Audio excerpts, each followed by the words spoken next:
What's up guys, I'm Dan Jeong and welcome back to my channel. Today I'm going to be covering really basics, the push-ups.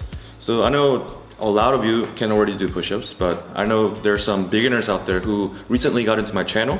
So I want to cover the basics today. So today's video is going to be divided into three different parts.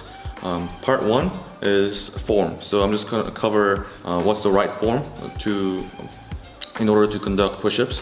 And two, I'm going to be covering the progressions towards push-ups if you can't do it. And third, I'm going to cover progressions after once you can do push-ups. So you always want to make your movements harder. There's no point once you can do like 12 to 15 push-ups. There's really no point of just trying to do more reps. So I feel like you should be always encouraged to move on to harder exercises. So this is going to be the gist of my video today, and let's get started right away. First, kneel down and place your shoulders and wrists in a vertical line. Have your fingers point forwards. And then make your legs in a 90-degree angle.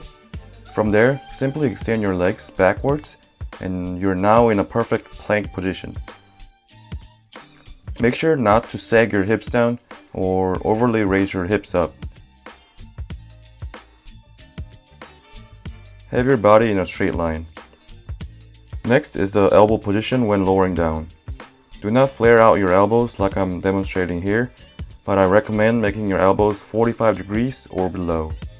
You can even place right next to your torso like this. This is flaring out excessively, which may cause some problems on your shoulders in the long term.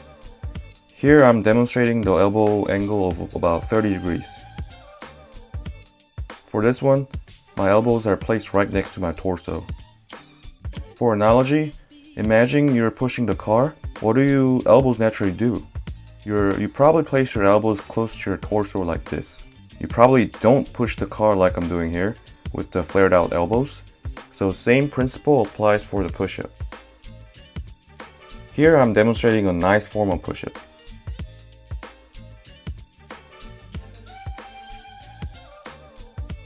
Also, common mistake is to elevate your shoulders in a shrugged position, but you should rather depress your shoulders like this. You also do not want to retract your scapula like this, but rather pull your shoulders forward, more in a neutral or protracted position. This is a plank with elevated shoulders.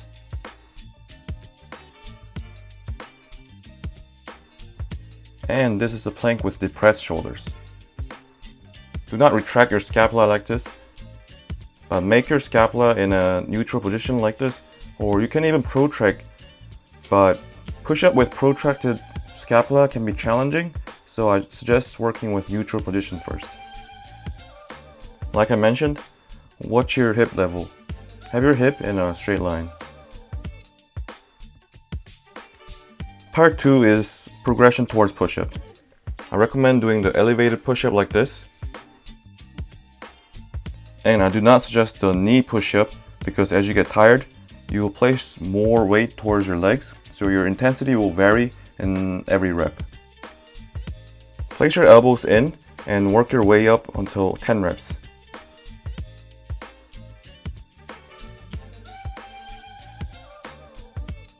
Once you can perform them, you can decrease the height of this box to make it harder. Get 10 reps and eventually you can move on to the floor. However, because the difficulty between the box push-up and floor push-up is immense, I suggest you should add the wave push-up. Lower down as if you're doing a regular push-up, and then raise your upper body first, followed by the lower body. So I call this a wave push-up. It's a good step before the regular push-up, but do not rest your belly to the floor like I'm doing here. Your belly should be off the floor at all times. Once you can do 10 reps, you should go for the regular push-up. You should be able to at this point. This is part 3, so I'll teach you how to make your push-up harder. Once you can do about 12 to 15 reps, you can increase the difficulty. Instead of having your shoulders directly above your wrists, just slightly lean forward so your shoulders would pass where your wrists were, and then try to do the push-up.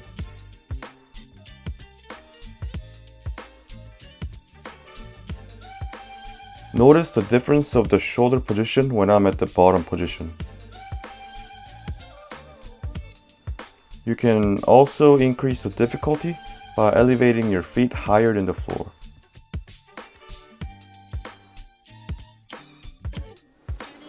Alright, so that was the video. I hope you find this helpful, and let me know in the comment section below if you have any questions, and just let me know what else you want me to cover in terms of basics.